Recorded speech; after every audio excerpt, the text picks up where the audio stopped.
आपके वोट से प्रधानमंत्री बनता है, आपके वोट से मुख्यमंत्री बनता है, तो अपना वोट गिराने के समय में आपको 1000 बार सोचना है कि ये वोट गिराने से किसका फायदा होगा और किसका नुकसान होगा। वो संविधान में हमें एक ताकत दिया, ऐसी ताकत दी, उन्होंने कहा कि अब राजा का बेटा राजा नहीं बनेगा, रानी के कोख से बच्चा जन्म लेगा वो राजा नहीं बनेगा।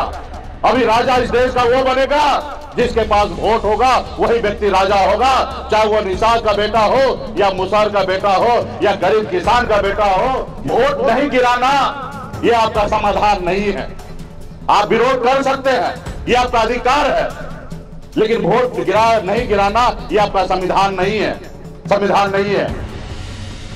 अगर लगता है ये जनप्रतिनिधि सांसद महोदय हो या विधायक हो या मुख्यमंत्री हो या देश का प्रधानमंत्री हो, आपका काम नहीं करता है तो उनको बदलने का काम कीजिए। जब उसको बदलिएगा तो उनको डर होगा, एहसास होगा कि हम समाज में लोगों का अपना जनता का काम नहीं किए, इसलिए जनता ने हमें बदल दिया। अभी देश में तो राजनीति का परिभाषा बदल चुका है।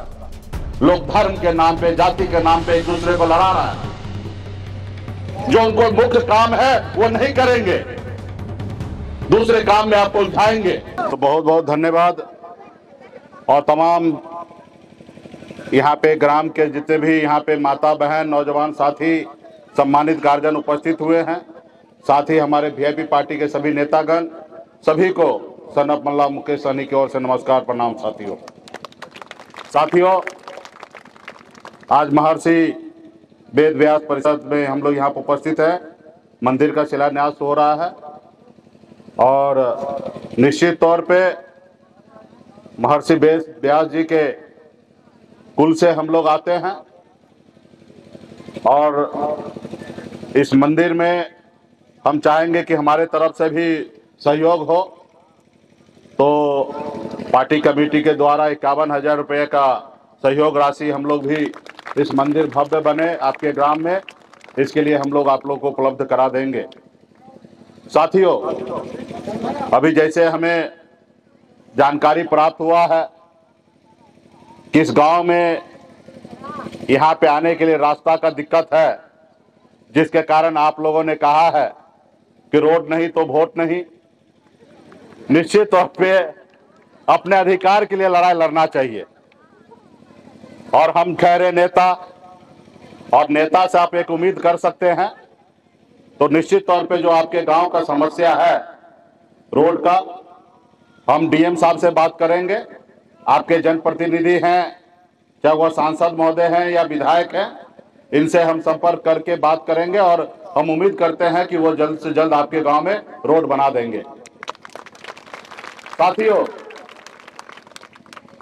सबसे पहले इस आजाद भारत में अगर बेहतर जिंदगी जीना है, अगर सर उठा के जीना है, समाज में मान सम्मान के साथ जीना है, समाज में अगर आपको कुर्सी पे बैठने का अधिकार आपको पाना है, तो इसके लिए मात्र 2 काम करना है। एक, आप 1 रोटी कम खाइए, लेकिन अपने बच्चे को पढ़ा लिखा के काबिल बनाइए, शिक्षित बनाइए। जब तक आपका समाज, आपके बच्चे पढ़ेंगे लिखेंगे नहीं, तब तक आपका समाज आगे नहीं बढ़ेगा।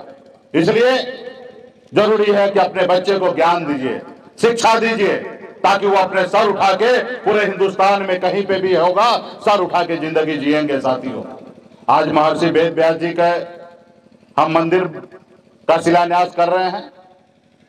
उन्होंने पढ़ाई किया, शिक्षा प्राप्त किया, तभी ने 4 वेद लिख के गए, जो आज हम लोगों को अपनी जिंदगी को सुधारने के लिए उनके बताए हुए रास्ते पे हम लोग चल रहे हैं। इसलिए अपने बच्चे को पढ़ाइए लिखाइए, और दूसरा, अपने अधिकार के लिए संघर्ष कीजिए, अपने अधिकार के लिए लड़ाई लड़िए। जैसे आपने अपने अधिकार के लिए कहा कि अगर रोड नहीं बनेगा तो हम वोट नहीं देंगे, सही है। ये लोकतंत्र में ये आपका अधिकार है। आजादी से पहले राजा होता था, महाराजा होता था, राजा का बेटा ही राजा बनता था, रानी के कोख से बच्चा जो जन्म लेता था वही राजा बनता था। लेकिन हमारे पूर्वज ने लड़ाई लड़ा, सैकड़ों साल लड़ाई लड़ा, अंग्रेज को मार के भगाया और इस देश को आजाद कराया। और इस देश आजादी के बाद बाबा साहब भीमराव अंबेडकर ने एक संविधान बना के हमें दिया। वो संविधान में हमें एक ताकत दिया, ऐसी ताकत दी, उन्होंने कहा कि अब राजा का बेटा राजा नहीं बनेगा, रानी के कोख से बच्चा जन्म लेगा वो राजा नहीं बनेगा। अभी राजा इस देश का वो बनेगा जिसके पास वोट होगा, वही व्यक्ति राजा होगा। चाहे वो निषाद का बेटा हो या मुसहर का बेटा हो या गरीब किसान का बेटा हो या मजदूर का बेटा हो, जिसके पास वोट होगा वही व्यक्ति राज्य का मुख्यमंत्री और देश का प्रधानमंत्री बनेगा। और इस समाज में हर तरह का समस्या को दूर करने के लिए अभी सरकार है। अगर सरकार चाहेगा तो आपके गांव में हॉस्पिटल बना के दे देगा, सरकार चाहेगा तो आपके गांव में स्कूल बना के देगा, सरकार चाहेगा तो आपके रास्ता बना के देंगे। और ये सब कैसे होगा? आपके वोट से प्रधानमंत्री बनता है, आपके वोट से मुख्यमंत्री बनता है। तो अपना वोट गिराने के समय में आपको 1000 बार सोचना है कि ये वोट गिराने से किसका फायदा होगा और किसका नुकसान होगा। अगर वोट गिराने से आपका फायदा होगा तो निश्चित तौर पर वोट गिराइए। अगर वोट गिरा के भी अगर आपको फायदा नहीं हो तो अपने अधिकार के लिए संघर्ष कीजिए, लड़ाई लड़िए। आज जैसे आपने एक नारा दिया है, आपको लगता है कि जो अभी प्रेजेंट प्रतिनिधि है अगर वो हमारे काम नहीं कर रहा है तो उसको बदल दीजिए। वोट नहीं गिराना ये आपका समाधान नहीं है। आप विरोध कर सकते हैं, ये आपका अधिकार है, लेकिन वोट नहीं गिराना ये आपका संविधान नहीं है, संविधान नहीं है। अगर लगता है ये जनप्रतिनिधि सांसद महोदय हो या विधायक हो या मुख्यमंत्री हो या देश का प्रधानमंत्री हो आपका काम नहीं करता है तो उनको बदलने का काम कीजिए। जब उसको बदलिएगा तो उसको डर होगा, एहसास होगा कि हम समाज में लोगों का अपना जनता का काम नहीं किए, इसलिए जनता ने हमें बदल दिया। इसलिए विधायक के लिए या सांसद के लिए या मुख्यमंत्री के लिए 5 साल में ही वोट होता है। इसलिए वोट होता है 5 साल में क्योंकि नेता जो है उनको डर हो कि 5 साल के बाद मेरा परीक्षा फिर से होने वाला है। अगर 5 साल अगर जनता का काम करेंगे तो दोबारा पास होंगे, अगर 5 साल काम नहीं करेंगे तो फिर हमें जनता पास नहीं करेगा, उसको डर होना चाहिए। इसलिए साथियों, अभी देश में तो राजनीति का परिभाषा बदल चुका है। लोग धर्म के नाम पे, जाति के नाम पे एक दूसरे को लड़ा रहा है। जो उनको मुख्य काम है वो नहीं करेंगे, दूसरे काम में आपको उलझाएंगे। किसान का आय दुगना करना है उसके ऊपर कोई चर्चा नहीं होगा।